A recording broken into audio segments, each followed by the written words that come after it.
اعوذ باللہ من الشیطان الرجیم بسم اللہ الرحمن الرحیم۔ ہاروت اور ماروت ایسے کرداروں کا نام ہے کہ جن کا نام سنتے ہی ہمارے ذہنوں میں بہت سے سوالات جنم لیتے ہیں، جیسا کہ ہاروت و ماروت کو اللہ نے زمین پر کیوں بھیجا؟ کیا وہ دونوں فرشتے تھے یا جن؟ اگر فرشتے تھے تو کیا فرشتے اللہ پاک کی نافرمانی اور گناہ کر سکتے ہیں؟ کیا یہ سچ ہے کہ اللہ پاک نے ہاروت و ماروت کو ابھی تک بابل کے کنویں میں قید کیا ہوا ہے؟ آج کی ویڈیو میں ان سب سوالات کے جوابات آپ کو قرآن کریم اور صحیح احادیث سے دیں گے، اور یہ بھی بتائیں گے کہ ہاروت و ماروت کا اصل واقعہ ہے کیا۔ آئیے سب سے پہلے تو وہ واقعہ سنتے ہیں کہ جو ہر زبان پر ہے، شاید آپ نے پہلے سن رکھا ہو۔ بنی اسرائیل کی روایات میں درج ہے کہ ایک دن فرشتوں نے اللہ پاک سے عرض کی کہ انسان تو خون بہانے والا اور فساد پھیلانے والا ہے، جبکہ ہم ہی تیری بہترین حمد و ثنا کرنے والے ہیں۔ اللہ تعالیٰ نے ارشاد فرمایا کہ ان کو غصہ اور شہوت دی گئی ہے، اسی وجہ سے وہ گناہ زیادہ کرتے ہیں، اور اگر یہی چیز تمہیں دی جائے تو تم بھی اسی میں مبتلا ہو جاؤ گے۔ فرشتے بولے، یا رب العالمین، ہم تو گناہ کے قریب ہی نہیں جائیں گے۔ تو اللہ تعالیٰ کی طرف سے انہیں حکم ہوا کہ اپنی جماعت میں سے 2 فرشتے چن لو۔ فرشتوں نے ہاروت و ماروت کو چن لیا، تو اللہ نے ان 2 فرشتوں کو بشرا خواہشات دے کر بصورت بشر زمین پر بھیج دیا۔ دونوں فرشتے بابل شہر پہنچے اور آہستہ آہستہ وہاں کے لوگوں کے دلوں میں اتر گئے۔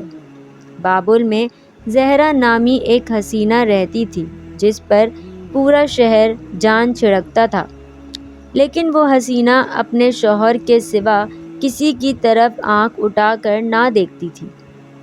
لیکن ایک دن ان دونوں فرشتوں نے جب زہرا کو دیکھا تو اس پر دل ہار بیٹھے اور اس کے پاس پہنچ گئے۔ زہرا کہنے لگی کہ میرے اور تمہارے دین میں فرق ہے، میں تب تک تمہیں خود پر قابو نہیں دوں گی جب تک تم 3 شرطیں نہ پوری کر دو، اور وہ شرطیں یہ ہیں کہ تم بتوں کی پوجا کرو، شراب پیو، اور پھر میرے خاوند کو بھی قتل کر دو، کیونکہ میرے شوہر کو پتہ چلا تو وہ مجھے قتل کر دے گا، کیونکہ وہ بہت عزت والا ہے۔ فرشتوں نے بت پرستی اور قتل کو زیادہ بڑا گناہ سمجھا اور شراب پینے کو قبول کر لیا۔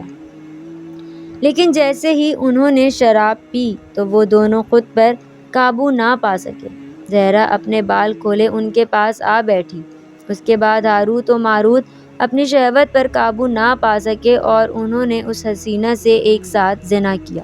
زنا کرتے ہوئے زہرا کا شوہر آ گیا۔ فرشتوں نے اس کو باندھ دیا اور پھر بعد میں اس کے شوہر کو بھی قتل کر دیا اور بتوں کی پوجا بھی شروع کر دی۔ پھر زہرا نے فرشتوں سے ایسے عمل سیکھ لیے کہ وہ آسمان پر چڑھ گئی اور زہرا ستارہ کی صورت میں مسخ ہو گئی۔ جب فرشتوں نے بھی زہرا کے پیچھے آسمان پر چڑھنا چاہا تو وہ گناہوں کی وجہ سے عمل بھول گئے جس سے وہ آسمان پر نہ جا سکے، اس لیے پھر ان فرشتوں کو بطور سزا کے اختیار دیا گیا کہ وہ دنیا کا عذاب قبول کر لیں یا آخرت کا۔ تو دونوں فرشتوں نے دنیا کا عذاب قبول کر لیا، جس پر اللہ پاک نے ان کو بابل کے کنویں میں قید کر دیا، جہاں وہ قیامت تک لٹکے رہیں گے۔ آئیے اب بات کرتے ہیں کہ ہاروت و ماروت کے قصے کے بارے میں قرآن کیا کہتا ہے۔ ارشاد باری تعالیٰ ہے، اور انہوں نے اس جادو کے کفریہ کلمات کی پیروی کی جس کو سلیمان علیہ السلام کے دور حکومت میں شیطان پڑھا کرتے تھے، اور سلیمان علیہ السلام نے کوئی کفر نہیں کیا، البتہ شیاطین ہی کفر کرتے تھے۔ وہ لوگوں کو جادو کے کفریہ کلمات سکھاتے تھے اور انہوں نے اس جادو کی پیروی کی جو شہر بابل میں 2 فرشتوں ہاروت اور ماروت پر اتارا گیا تھا، اور وہ فرشتے اس وقت تک کسی کو کچھ نہیں سکھا پاتے تھے جب تک یہ نہ کہتے ہم تو صرف آزمائش ہیں، تو تم کفر نہ کرو۔ وہ ان سے اس چیز کو سیکھتے جس کے ذریعے وہ مرد اور اس کی بیوی کے درمیان علیحدگی کر دیتے، اور اللہ کی اجازت کے بغیر وہ اس جادو سے کسی کو نقصان نہیں پہنچا سکتے تھے۔ وہ اس چیز کو سیکھتے جو ان کو نقصان پہنچائے اور ان کو نفع نہ دے، اور بے شک وہ خوب جانتے تھے کہ جس نے اس جادو کو خریدا اس کا آخرت میں کوئی حصہ نہیں، اور کیسی بری چیز ہے وہ جس کے بدلے میں انہوں نے اپنے آپ کو فروخت کر ڈالا ہے۔ کاش یہ جان لیتے۔ اصل میں شہر بابل میں جب اللہ کے نبی کوئی معجزہ دکھاتے تو لوگ اس کو جادو کہتے اور نبیوں کو بھی جادوگر کہا جاتا۔ تو اللہ پاک نے اپنے 2 مقرب فرشتوں کو زمین پر اتارا کہ وہ بابل شہر کے لوگوں کو جادو سکھائیں، تاکہ ان کو پتہ چل سکے کہ جادو اور نبی کے معجزے میں کیا فرق ہے۔ لیکن ایک بات بتاتے چلیں کہ اللہ نے ان فرشتوں کو یہ بھی حکم دے رکھا ہے کہ جو بھی جادو سیکھنے کے لیے آئے تو پہلے اس کو آگاہ کریں کہ جادو ایک کفر ہے، اور لوگ جادوگروں کی اتباع سے دور رہیں اور میرے نبی پر ایمان لے آئیں۔ آئیے اب دیکھتے ہیں کہ ہاروت و ماروت کے قصے کے بارے میں مشہور مفسرین کی کیا رائے ہے۔ علامہ الواصی رحمۃ اللہ علیہ روح المعانی میں لکھتے ہیں کہ اس واقعے کی ساری روایات بغیر کسی سند کے ہیں۔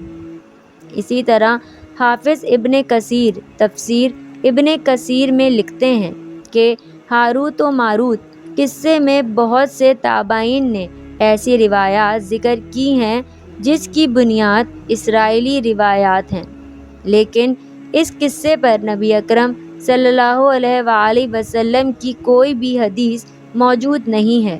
اسی لیے قرآن میں جتنا یہ واقعہ بیان ہوا ہے ہم بس اس پر ایمان لاتے ہیں۔ علامہ قرطبی الجامع الاحکام القرآن میں لکھتے ہیں کہ ہاروت و ماروت کے متعلق تمام روایات ضعیف ہیں۔ فرشتے معصوم ہوتے ہیں، وہ اللہ پاک کسی حکم کی نافرمانی نہیں کر سکتے۔